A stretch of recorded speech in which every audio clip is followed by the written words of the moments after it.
है धारा 24 व 41 क्या होता है।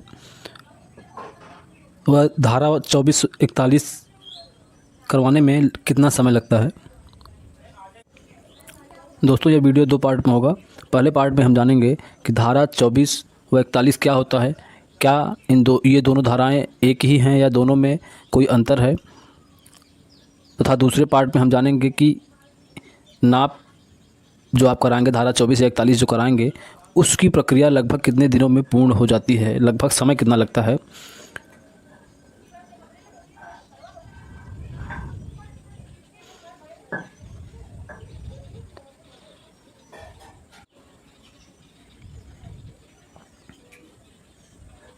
दोस्तों इस चैनल पर आप पहली बार विजिट कर रहे हो तो हमारे चैनल को सब्सक्राइब कर लें तथा बेल आइकन को ऑन कर लें, जिससे कि हमारी आने वाली वीडियोज़ की नोटिफिकेशन आपको मिलता रहे। दोस्तों चलिए हम लोग जान लेते हैं कि धारा 24 व 41 क्या होता है, इसमें क्या अंतर है या ये दोनों धाराएं एक ही हैं। पहले तो आप ये जान लीजिए धारा 24 क्या है। धारा 24 में ये होता है कि जैसे कोई व्यक्ति जो भूमिधर काश्तकार होते हैं, भूमिधर काश्तकार का मतलब होता है किसी व्यक्ति की व्यक्तिगत जो भूमि होती है, जो सरकारी भूमि नहीं है, ऐसी भूमि की यदि मेड़े क्षतिग्रस्त हो जाएं, टूट जाएं, कोई दूसरा किसान या काश्तकार उनकी मेड़ को जोत ले, तोड़ ले, तो ऐसी भूमियों की सीमांकन या नाप के लिए धारा 24 राजस्व की धारा 24 है, जिससे ऐसी भूमियों का सीमांकन होता है। तो धारा 24 और 41 में जानिए क्या है कि धारा 24 जो है ये यूपी रेवेन्यू कोड 2006 की धारा है, और धारा 41 जो है वह यूपी लैंड रेवेन्यू एक्ट 1901 की धारा है। देखिए यह जो धारा 24 है और धारा 41 है, ये दोनों धाराएं भूमिधरी भूमि, व्यक्तिगत भूमि की सीमांकन के लिए ही हैं और दोनों में कोई अंतर नहीं है। धारा 24 की पुरानी धारा धारा 41 है। पहले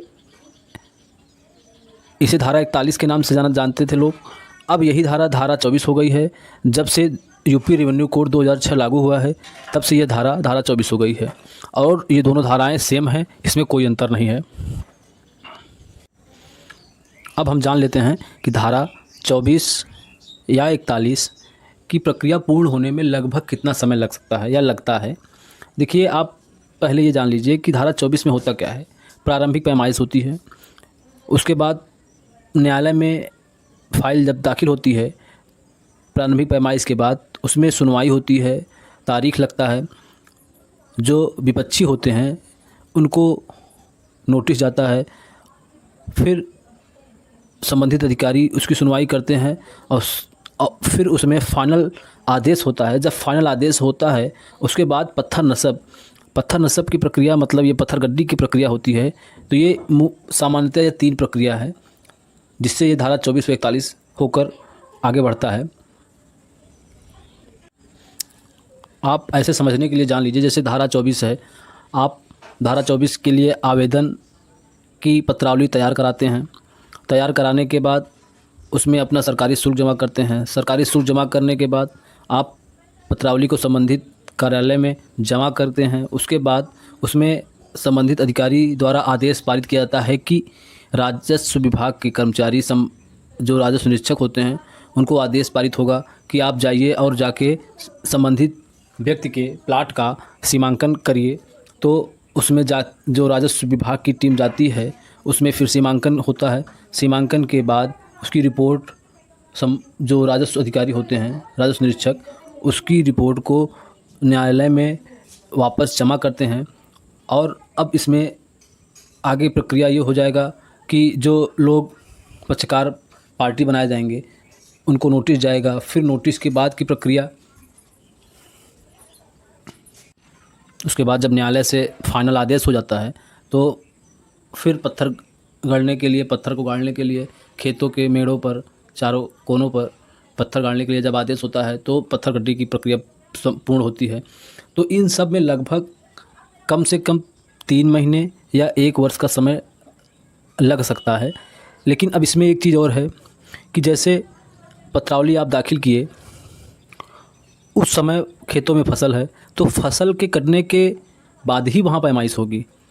तो अब जैसे पहली पैमाइश हो गई, पहली पैमाइश होने के बाद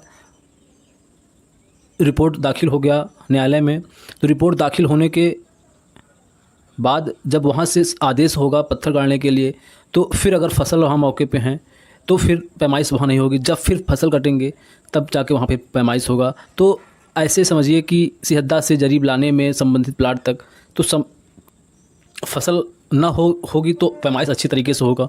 तो इसीलिए पैमाइश की प्रक्रिया पूर्ण होने में ये कहा जाता है कि फसल कटने के बाद पैमाइश होगा।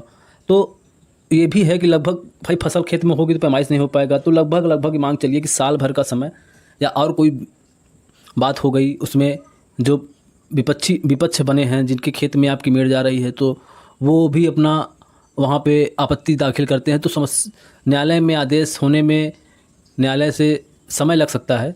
तो ऐसी बात है कि थोड़ा समय तो लगता ही है। बाकी आप अपने वकील से बेहतरीन तरीके से पैरोकारी करा के अपना प्रक्रिया पूर्ण करा सकते हैं, लेकिन कम से कम 3 महीने 1 साल या 1 साल में हो जाता है लगभग। ठीक है दोस्तों, लगभग बातें आपको समझ में आ गई होंगी। आपको वीडियो अच्छा लगा हो तो वीडियो को लाइक कर लें और हमारे चैनल को सब्सक्राइब करके बेल आइकन को ऑन कर लें, जिससे कि हमारी आने वाली वीडियोज़ की नोटिफिकेशन आपको मिलती रहे। धन्यवाद।